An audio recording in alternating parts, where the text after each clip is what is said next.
சரி, இன்னும் முடியல இருந்தா எடுத்துக்கிட்டு இருக்காப்புல. நீங்க ஒரு மாடு தான் எடுத்துக்கிறீங்களா? நம்ம நமக்கு ஒரு மாடு தான் எடுத்திருக்கேன். நான் அடுத்து ஒரு 10 நாள் கழிச்சு வருவோம். வந்து சரிண்ணா, நம்ம கண்டிப்பா. பார்த்து சூப்பர்ண்ணா. 2, 3 மாடு எடுக்க வேண்டியிருக்கு. நம்ம ஊர் கிளைமேட்டுக்கு தந்தாப்புல ஓகேண்ணா. அண்ணன்ட்ட சொல்லியிருக்கேன், எடுத்தாரன்னு சொல்லியிருக்காப்பானே. சரிண்ணா, ஓகேண்ணா. இந்த சந்தை இப்பதான் ஃபர்ஸ்ட் டைம் வரீங்க.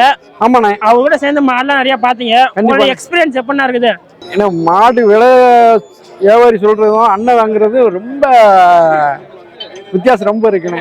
நம்மளாம் வந்தா மாடு வாங்கிக்கிட மாட்டோம்ண்ணே. அது ஒண்ணு நல்ல அனுபவம் இருக்குண்ணே. நல்லா ஒரு அனுபவம். கண்டிப்பா அனுபவம் இருக்கு. இப்ப நம்ம ஏரியால இந்த மாதிரி மாடு வாங்க முடியாது.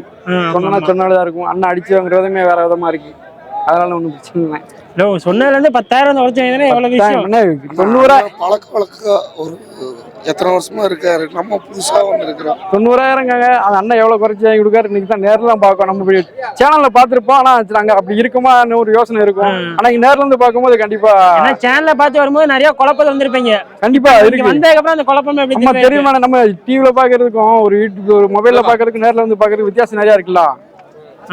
சரிங்க. வியாபாரி பேசுறதும் அண்ணன் பேசுறதும் மாதிரி எங்கிட்ட கேட்கறதும் அவர் மாடை பார்த்து அவரு அனுபவம் நம்ம கிட்ட கேட்கறதும் அவரு சொல்றதும் கிளீனா இருக்கு. அதெல்லாம் ஒன்றும் பிரச்சனை கிடையாது. சரி, நீ நினைச்ச அந்த மாதிரி கண்டிப்பா சந்தோஷமா வந்துச்சுண்ணா. ஆமாம்மா, இந்த போயிட்டு வருவோம், அடுத்து வருவோண்ணே. கண்டிப்பாங்கண்ணா. சரி சரி சரி சரி, நன்றிங்கண்ணா. நன்றி.